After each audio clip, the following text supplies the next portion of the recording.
Halo Sobat Gaul, apa kabarnya? Ketemu lagi dengan saya, Dewat Video yang baru pada hari ini. Kiranya video yang saya sampaikan ini bisa bermanfaat, memotivasi, serta mendorong Sobat Gaul untuk semakin bersemangat, bisa bertahan, dan sanggup survive di masa pandemik yang saat ini sedang kita jalani bersama.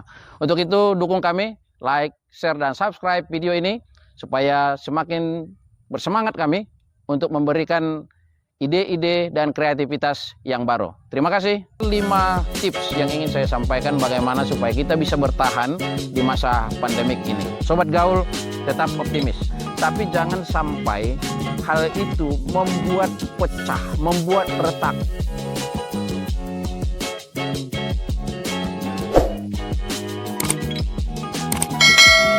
Sobat Gaul, dalam video kali ini saya ingin mengajak kita untuk lebih kreatif, bagaimana kita bisa bertahan dan berjuang, atau bagaimana supaya kita bisa survive di masa pandemik ini. Sobat Gaul, lewat video kali ini saya mengajak kita bagaimana caranya supaya kita bisa bertahan survive di masa pandemik dengan berbagai kondisi dan kekhawatiran serta kecemasan yang sedang kita alami bersama-sama. Terutama kalian sobat milenial yang hari ini mungkin sedang merantau, mungkin sedang baru tamat, mungkin sedang mencari pekerjaan, mungkin juga yang sedang menunggu kapan tiba waktunya untuk menerima berkat Tuhan lewat pasangan hidup yang Tuhan sudah siapkan. Maka pada kali ini saya ingin mengajak kita semua untuk bisa melihat kekuatan-kekuatan yang bisa kita peroleh, yang bisa kita dapatkan, yang bisa kita gali dalam masa pandemik ini. Nah, ada 5 tips yang ingin saya sampaikan bagaimana supaya kita bisa bertahan di masa pandemik ini. Yang pertama tentunya adalah penyerahan diri yang total atas kehendak Sang Kuasa. Ini dulu gitu. Jadi kita percaya bahwa dalam menghadapi, melewati masa pandemik ini, Sang Kuasa, pemilik hidup, pemilik semesta ini tetap ada berjalan bersama dengan kita. Oleh karena itu, yakini bahwa penyertaannya, pemeliharaannya akan ada menyertai kehidupan Sobat Gaul dimanapun berada. Itu yang pertama. Yang kedua, mari kita melihat, mari kita berpikir supaya kita tetap tenang dan optimis. Apa yang saya maksudkan dengan tenang dan optimis? Tenang dan optimis itu berarti kita tetap memiliki keyakinan bahwa pandemik ini dapat kita siasati, dapat kita kalahkan, dan dapat kita lewati. Artinya apa? Bahwa silahkan pandemik ada di sekitar kita, tapi kita akan tetap bisa sehat, bisa kuat, bisa bertahan, dan tidak terganggu dengan pandemik yang ada. Itulah yang kita harus tanamkan dalam pikiran kita, supaya kita tetap optimis, yakin bahwa betapapun pandemik ini, begitu mengerikannya, begitu mengkhawatirkannya, kita tidak akan kalah. Kita akan bisa menang, melangkah, berjuang, melewati berbagai tantangan-tantangan yang ada. Pasti kita bertambah khawatir, energi kita bisa lebih besar kita keluarkan, tapi bukan berarti bahwa kita menyerah. Dan yang ketiga, Sobat Gaul, bahwa bangun pola hidup yang sehat. Itu pastinya, ya kan? Nah, bagaimana membangun pola hidup yang sehat? Saya tidak terlalu panjang mengupas ini, mengajari atau menyampaikan petuah-petuah nasihat-sehat kepada Sobat Gaul. Karena kita sama-sama sudah mengerti, sudah sama-sama paham bagaimana supaya kita memiliki pola hidup yang sehat. Tentunya dengan makan makanan yang bergizi, dengan istirahat yang cukup, dan juga dengan olahraga. Dengan melakukan 3 hal ini saja, saya yakin dan saya bisa pastikan bahwa kesehatan kita akan tetap terjaga dan prima. Nah, kalau pola hidup sehat seperti ini kita lakukan dengan mengatur makanan, mengatur jam istirahat, dan mengatur olahraga tadi, kita akan bisa survive, kita bisa bertahan melewati masa pandemik ini. Dan moga-moga dengan berkat Tuhan kita semuanya sehat dan selamat tentunya. Dan kemudian bagian yang keempat adalah Mari selama masa pandemik ini, Sobat Gaul, ciptakan hubungan yang harmonis, ciptakan hubungan yang saling menguatkan dan saling menopang dan saling memperhatikan. Tahan emosi, ya. Tahan amarah kita. Kalau ada saudara, ada teman, ada orang-orang yang di sekitar kita, perkataannya, kelakuannya tidak sesuai dengan apa yang kita pikirkan, yang kita harapkan, oke, silakan aja. Tapi jangan sampai hal itu membuat pecah, membuat retak, membuat kita menjadi tidak bersahabat, tidak berteman. Jangan sampai permusuhan kita bertambah. Jangan sampai orang-orang yang ada di sekitar kita menjauh.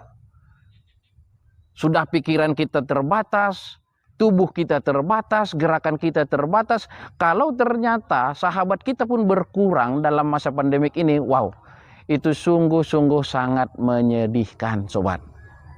Nah, oleh karena itu saya berharap kita supaya tetap bisa saling menjaga, saling mengerti, dan saling paham dengan situasi teman-teman kita. Mungkin saja dia memiliki masalah yang baru, membuat dia merasa dunia ini seolah-olah akan runtuh, kiamat sudah dekat. Atau mungkin ada persoalan baru yang terjadi, yang menimpa dia, menimpa keluarganya. Oleh karena pandemik ini, banyak efek, banyak ekses. Nah, oleh karena itu, siasati. Berusahalah meluaskan hati, melapangkan dada, bersabar, paham bagaimana kehidupan orang-orang yang ada di sekitar kita. Nah, kalau itu yang kita lakukan, saya berharap bahwa kita akan menjalin hubungan yang tidak pernah mendatangkan konflik, tidak akan mendatangkan sakit hati. Perbedaan pendapat sah-sah saja, tetapi itu tidak akan membuat kita menjadi keluarga yang tercerai-berai, teman yang tidak saling menguatkan satu dengan yang lain. Yang berikut adalah seleksi antara hubungan, kebutuhan maupun keinginan. Kita harus bisa pisahkan apa itu kebutuhan dan apa itu keinginan. Nah, kalau kita bisa membedakan apa yang menjadi kebutuhan kita dan apa yang menjadi keinginan kita, saya berharap dalam hal membelanjakan, menggunakan uang yang kita miliki, yang kita punya, kita akan lebih bijaksana, kita akan lebih berhati-hati. Sehingga kalau memang sesuatu itu bukan kebutuhan kita pada saat ini, pada hari ini, biarlah itu kita tunda, kita pending saja. Nggak usah ngotot, nggak usah dipaksa. Apalagi yang berhubungan dengan makanan, sekedar kenyang, cukup gizi, saya pikir sudah oke lah, ya kan? Ya, nggak usah dulu mikir makanan yang bisa kan, karena situasinya kita work from home, ya kan? Kita sering lihat-lihat web, kita lihat daftar menu makanan, ada promo lagi gitu. Wah, enak nih. Ngiler nih, kita lihat warnanya bagus, lihat tampilannya, fotonya, desainnya keren. Nah, akhirnya kita mikir apa? Udah GoFood saja, ya kan? GrabFood saja, ya begitu. Nah, padahal itu bukan kebutuhan, tapi karena keinginan. Nah, hati-hati. Kalau memang saldo kita cukup, ya kan? Kita lihat di rekening kita angkanya masih sekian digit, begitu. Ya silakanlah kalau memang masih dimungkinkan. Tapi kalau tidak, hati-hati. Ya, harus bisa kita pilah, harus bisa kita utamakan yang mana kebutuhan dengan yang mana keinginan. Apalagi kalau kita berpikir tentang mengadakan pesta lah, gitu kan, berkumpul dengan keluarga lah, sementara kita harus minta social distancing, jaga jarak, ya kan. Nah, jadi bagaimana kita harus pisahkan, ya. Kemudian untuk traveling, ya, memang pada masa pandemik ini salah satu kegiatan yang selama ini kita lakukan yang harus kita stop betul-betul itu adalah traveling, karena berpindah dari satu tempat ke tempat yang lain berpotensi untuk kita bisa terjangkit, ya, untuk bisa terpapar virus. Nah, oleh karena itu sekali-sekali, ya, saya sampaikan jaga supaya bertahanlah untuk tidak melakukan traveling. Nah, dengan demikian saya berharap bahwa kita bisa tetap survive, bertahan dalam masa pandemik ini. Nah, hemat, perjelas apa yang menjadi kebutuhan dan apa yang menjadi keinginan. Tahan selera, tunda berbagai keinginan, dan cobalah mencari jalan keluar yang lain untuk menambah pendapatan. Bisa dengan berjualan online, bisa dengan melakukan kegiatan-kegiatan di rumah, membuat kerajinan, atau apa saja. Gali kreativitas, supaya dengan demikian kita bisa semakin survive di dalam menjalani hidup ke depan. Nah, 5 tips ini saya sampaikan kepada Sobat Gaul. Kiranya dengan cara ini kita tetap menjadi orang-orang yang sukses, yang bertahan, yang bergairah dan bersemangat menjalani hidup ke depan walaupun pandemik belum berlalu. Ini sudah bulan Oktober, ya. Sebentar lagi kita akan masuk ke November.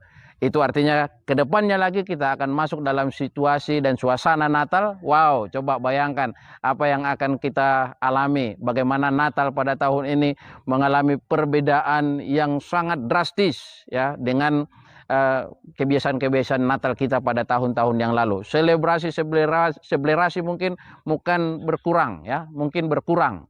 Tapi pada hari ini kita mau bagaimana kita sehat, kita kuat, kita mampu berjuang, bertahan, itu dulu. Hal-hal yang lain biarlah itu menyusul sampai kondisi dan situasi kembali normal. Sobat Gaul, tetap optimis. Kalian yang merantau, kalian yang sedang sekolah, kalian yang sedang bekerja, kreatiflah, gunakan, manfaatkan daya dan upaya serta pengetahuan yang sudah Tuhan titipkan dalam hidupmu. Saya percaya dengan semangat dan optimisme, dengan pertolongan dan penyerahan diri daripada Yang Kuasa, tentunya kita siap menghadapi pandemik ini sampai nanti pemerintah mengatakan bahwa semua sudah selesai. Demikian, Tuhan Yesus memberkati.